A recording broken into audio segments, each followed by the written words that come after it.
ఒక్క సీటు కూడా వేయాలంటే ఈ వైఎస్ఆర్ కాంగ్రెస్కి ఒక్క సీట్ జగన్మోహన్ రెడ్డి గెలవాలనా? మీ పిన్నమ్మ తాలిబొట్టు తెంచేసి బాబాయిని గొడ్డులు వేటుకు ఇచ్చేసి 5 ఏళ్ళు అయితే దిక్కు లేకపోతే నీ కోట వేయాలని అడుగుతాను. ఎందుకు వేయాలి పులివెందుల వేస్తే దానికంటే శాపం ఏముందండి? దానికంటే సాడ్ న్యూస్ ఏముందండి? I'm asking straight question. మీరైతే వేస్తారా? నీ బాబాయిని నువ్వే చెప్పేస్తావా? అందుకే నేను అడుగుతున్న రాష్ట్ర ప్రజానీకాన్ని ఎందుకు పెట్టుకున్నాం పోతా అంటున్నారు. రాష్ట్రాన్ని కాపాడడానికి, భావితరాల భవిష్యత్తు కోసం. మళ్ళీ ఇలాంటి దుర్మార్గులు నరహంతకులు వస్తే ఈ రాష్ట్రం దిక్కుండదు, ఎవరికి రక్షణ లేదు, ఆడబిడ్డలకు రక్షణ లేదు.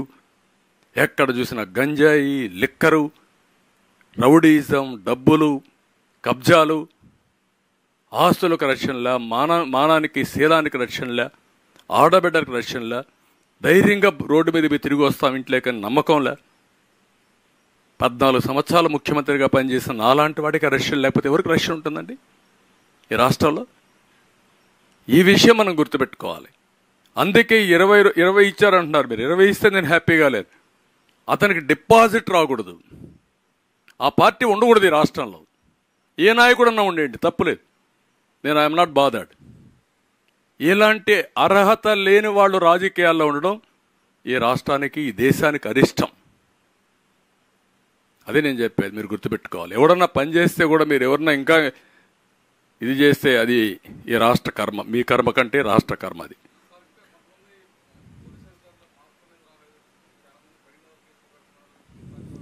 అందుకే నేను చెప్తున్నాను, ఈరోజు రేపో నోటిఫికేషన్ వస్తుంది. అందరూ కూడా ఎలక్షన్ కమిషన్ కింద పనిచేయాల్సింది, రాక్షసుడి కింద కాదు, ఈ సైకో కింద కాదు. ఆ సైకో పని నిద్రలేస్తే కేసు పెట్టే వరకు వెనకబడి, ఆ కేసులు పెట్టిన తర్వాత ఎఫ్ఐఆర్లు పంపిస్తే ఆనందపడుతున్నాడు. దానికి భయపడి ఇంకా అక్కడక్కడ తప్పుడు పనులు చేస్తున్నారు. మంచిది కాదు మీకు అది. నేను చాలా స్పష్టంగా ఉన్నా, అన్ని సమీక్షలు చేస్తాను. ఇప్పుడు చేసే కేసులపైన ఎక్కువ సమీక్షలు చేస్తాం. అంటే మీకు భయం లేకుండా, తప్పించుకోకుండా మీరు చేయడం తప్పు. అందుకనే చాలా స్పష్టంగా రేపటి నుంచి మీరు చూస్తారు, వీళ్ళు చేసే అవకతవకలన్నిటికీ అడ్డుకట్టేస్తాం. అడ్డుకట్టేయడం కాదు, దీనికి అడ్డుకట్టేయడానికి ప్రజలే ముందుకు రావాలి.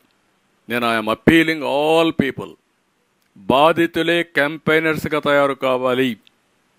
భావితరాల భవిష్యత్తుకు రక్షణ కల్పించే బాధ్యత మీరు ఒక రక్షకులుగా తయారు కావాలి. అది ప్రారంభమైంది తప్ప ఏం కాదు. నేను ఎన్ని మాట్లాడినా మీరు అనుకోవచ్చు నాకేదో కోపం. ఏం కోపం అంటే నాకు ఎన్నిసార్లు పొజిషన్ చూడాలా? నేను ఎప్పుడు ఇంత నాకు ఆవేశం లేదే. ఇది మీరు చెప్పండి, ఒక్క స్కామ్ మీరు చెప్పండి. ఐఎమ్ ఆస్కింగ్ స్టేట్, ఎవిడెన్స్ ఉందా లేదా దీంట్లో? ముఖ్యమంత్రి వచ్చి మాట్లాడాలని లేదా? మీరు సిగ్గుంటే ఒకటి అడుగుతారా ఇంకా? What is the right you are having? Okay,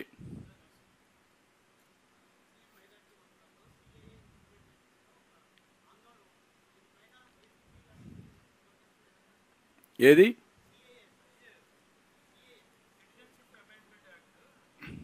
అది ఆ రాష్ట్రాలకే కదా, ఇక్కడికి కాదు కదా. కాదమ్మా, ఉంది. కానీ అందరం కూడా ఏ దేశానికి పోయినా, ఇప్పుడు మనం దుబాయ్ పోతే ఇది లేదా, సిటిజన్షిప్ లేదా? మనం ఆలోచించండి. ఎప్పుడో ఒకసారి ఇవన్నీ కూడా ప్యూరిఫై చేసుకోవాలి కదా. నువ్వు అమెరికాకు పోతే నువ్వు ఉంటావా? తెలుగు వాళ్ళంతా అమెరికాకి వెళ్ళారు. తెలుగు వాళ్ళు ఎన్ని దేశాలకు వెళ్ళారు? అక్కడ సిటిజన్షిప్ లేదా? ఏ దేశం అని పాస్పోర్ట్లు లేవా? మరి ఎట్లా? ఇవన్నీ రాజకీయం చేస్తే రాజకీయం. దాంట్లో అభద్రతాభావం ఎవరుకుంటుంది? ఎవరైనా దొంగతనంగా వచ్చిన వాళ్ళకు ఉంటుంది. వాళ్ళు రావచ్చు, యాంటీ సోషల్ మెంటల్ కూడా రావచ్చు ఇక్కడికి. కొన్ని స్పష్టంగా మన ఉద్యోగాలు 4%, yes they are deserving, will protect. There is no second thought. ఎందుకు? ఈరోజు ముస్లిమ్స్లో కూడా పేదరికం ఎక్కువ ఉంది. ఆర్థికంగా, సామాజికంగా, రాజకీయంగా వెనకబడి ఉన్నారు. వాళ్ళకి చేయూత ఇవ్వడం మన బాధ్యత, అది ఇస్తాం. కానీ సిటిజన్షిప్ ఎవరైనా వస్తాం, ఎక్కడైనా ఉంటాం అంటే రేపు రాబోయే రోజుల్లో దేశం సెక్యూరిటీ ఏమవుతుంది? నేను పోయేసి ఒక్కరోజు నేను సింగపూర్లో ఉంటానా నాకు సిటిజన్షిప్ పాస్పోర్ట్ లేకుండా? మీరు చెప్పండి నాకు. మీరుంటారా ఎక్కడన్నా ప్రపంచంలో? పోనీ ముస్లిం కంట్రీస్లో మనం ఉంటామా? హిందూ కంట్రీస్ అని కాదు, క్రిస్టియన్ కంట్రీస్ అని కాదు, ముస్లిం కంట్రీస్ అని కాదు, ఎక్కడైనా సరే సిటిజన్షిప్ అనేది ట్రాన్స్పరెంట్గా ఉంటుంది. ఎవరన్నా మైగ్రేట్స్ వెళ్తాం, ఇమిగ్రేట్స్ ఉంటాం, కొన్ని రోజులు పాస్పోర్ట్ ఉంటుంది, అవసరమైతే అక్కడ సిటిజన్షిప్కి ఆ దేశంలో రూల్స్ ప్రకారం అప్లై చేసుకుంటాం, విల్ గెట్ ఇట్. అంతే కదా. అమెరికాలో కూడా గ్రీన్ కార్డు ఇస్తున్నారు, వాళ్ళు అబ్జర్వ్ చేసుకుంటున్నారు, అక్కడే సెటిల్ అవుతున్నారు. ఇవన్నీ ప్రాసెస్లో ఉంటాయి. దాన్ని కావాలని కొంతమంది రాజకీయం చేయడం కూడా కరెక్ట్ కాదు. ఎవరైనా దేశం కోసం ఆలోచించే ఏ వ్యక్తి అయినా సరే కొన్ని ఆమోదించాలి, రాజకీయాలకు అతీతంగా ముందుకు పోవాలి.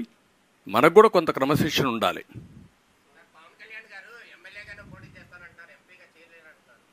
తప్పే ఉంది అట్లా. మేము కూర్చో మాట్లాడుకుంటాం. మేము మా పార్ట్నర్స్లో, అలయన్స్ పార్ట్నర్స్లో ఎక్కడైనా చిన్న చిన్న ప్రాబ్లమ్స్ వచ్చినా కూడా సార్ట్అవుట్ చేసుకుంటాం.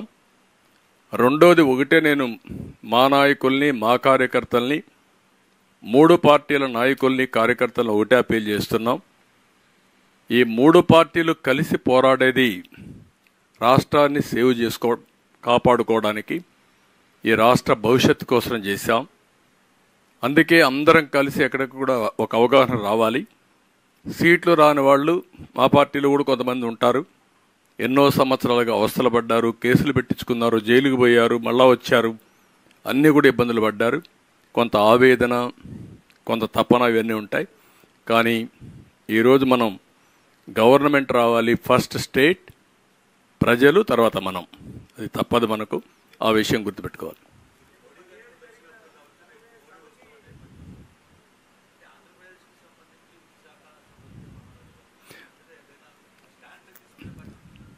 నేనేమంటానంటే, మీరు గుర్తుపెట్టుకోవాల్సింది 2014-19 ఆంధ్రప్రదేశ్లో పనులు కాలేదా? ఎక్సెప్ట్ స్పెషల్ స్టేటస్ తప్ప అన్ని పనులు కాలేదా? అయ్యాయి కదా. అమరావతి డబ్బులు ఇచ్చారు కదా, రైతులకు క్యాపిటల్ గెయిన్స్ ఇచ్చారు కదా, పోలవరం ప్రాజెక్ట్ డబ్బులు వచ్చాయి కదా, అన్ని ప్రాజెక్టులు రోడ్లన్నీ వేసాం కదా, ఎడ్యుకేషన్ ఇన్స్టిట్యూషన్స్ అన్నీ వచ్చాయి కదా, నరేగా డబ్బులు బ్రహ్మాండంగా ఖర్చు పెట్టాం కదా, మొత్తం ఇండస్ట్రీ, మొత్తం ప్రపంచం అంతా ఇండస్ట్రీ వచ్చింది, కియా మోటార్స్ వచ్చింది కదా, అన్నీ సాధించాం కదా మనం. అప్పుడెప్పుడు కూడా విశాఖపట్నం స్టీల్ ప్లాంట్ విషయం కూడా రాలా కదా. రైల్వే జోన్ కూడా లాస్ట్ మైల్కి వచ్చింది. ఈ 5 సంవత్సరాలు మీరు ఏం చేశారు? వాళ్ళు ఇచ్చిన ప్రాజెక్టులు విధ్వంసం చేశారు.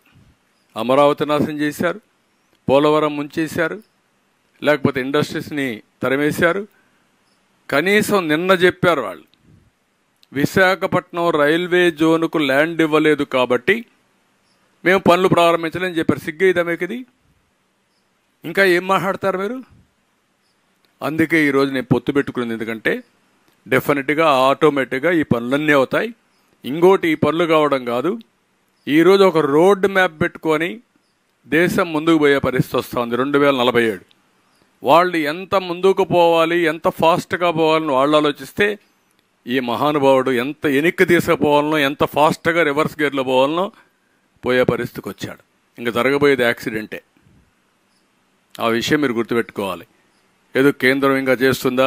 డెఫినెట్గా చేస్తారు. ఆ రోజు ఆంధ్రప్రదేశ్ మీరు గుర్తుపెట్టుకుంటే, సమైక్య ఆంధ్రప్రదేశ్లో వాజ్పేయి గారు ప్రధానమంత్రిగా ఉన్నప్పుడు నేను ఆయన్ని మెప్పించాను, అన్ని రిఫార్మ్స్ తీసుకొచ్చాం.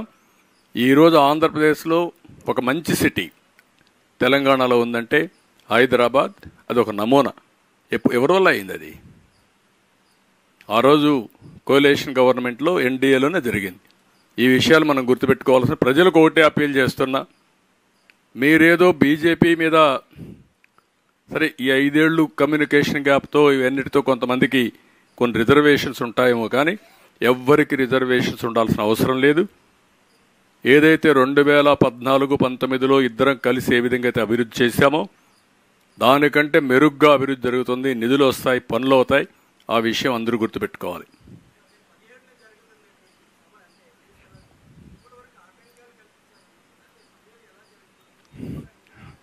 ఇప్పుడు బస్సులు కూడా ఇస్తున్నారు, డిపోల నుంచి వాళ్లే ఫోన్లు చేస్తున్నారు. అంటే వాళ్ళకు కూడా అర్థమైపోయింది వీళ్ళు పోతున్నారని. ఇప్పుడు నేషనల్ లెవెల్లో సర్వేలు కూడా చూశారు. ఇప్పుడు మీరు గుర్తుపెట్టుకోవాల్సింది కొద్దిగా భయం నిన్నటి వరకు ఉంది. భయపడి కొంతమంది కేసులు పెడతారని ముందుకు రావడం లేదు. కొంతమంది రేషన్ కార్డులు లేకుంటే పెన్షన్లు తీసేస్తారని కొంతమంది మాట్లాడడం లేదు.